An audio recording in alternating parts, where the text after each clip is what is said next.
بیگم کی زیارت کرنے کے لیے تو یہ سمجھ کے زیارت کریں کہ یہ جنت کی حور ہے. میری بہنیں بھی سن رہی ہوں گی شاید. کبھی کبھار یہ ہوتا ہے جنت میں حور مل جائیں گی، اس کے بعد یہ جنت میں ہمیں کہاں دیکھیں گے.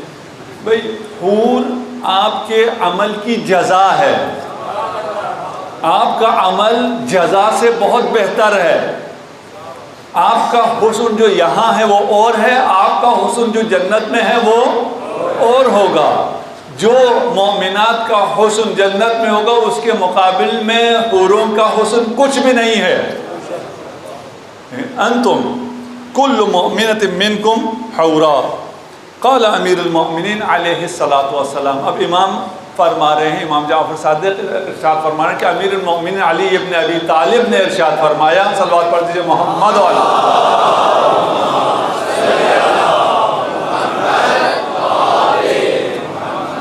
یا قمبر قم فاستبشر. قمبر اٹھو اور جھوم جاؤ. اور کیا چاہیے؟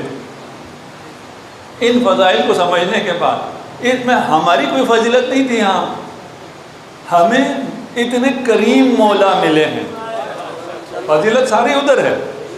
ہمارا صرف اتنا ہے کہ ہم متمسک ہوں، اس میں جھوٹ نہ ہو کہ ہم متمسک اگر ہیں، اگر ہم ان کے ساتھ ہیں تو یہ ساری پھر آپ کی کمالات ہیں. فاللہ ساخط علی الامہ ما خلا شیعتنا. اگر کسی امت میں ہمارے شیعہ نہ ہوں تو خدا ان سے ناراض ہے.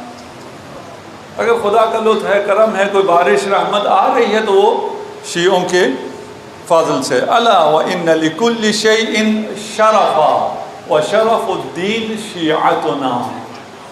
ہر چیز کا شرف ہوتا ہے اور دین کا شرف ہمارے شیعہ ہیں. ابھی آپ کو پتا ہے دین اسلام کا شرف شیعہ علی ابن ابی طالب ہے.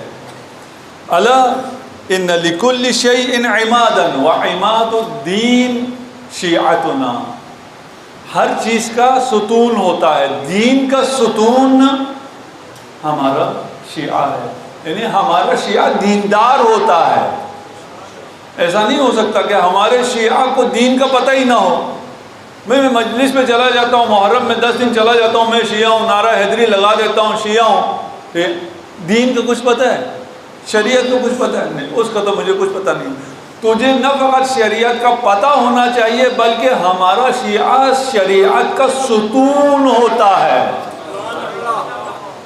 ہمارا شیعہ شرف ہے. وَأَلَا إِنَّ لِكُلِّ شَيْءٍ سَيِّدًا. ہر چیز کا سید ہوتا ہے. وَسَيِّدُ الْمَجَالِسِ مجلس و شیعتنا. اور تمام مجالس کا سردار فرش اعلیٰ ہمارے شیعوں کی مجلس ہے. صلوات پڑھ دیجئے محمد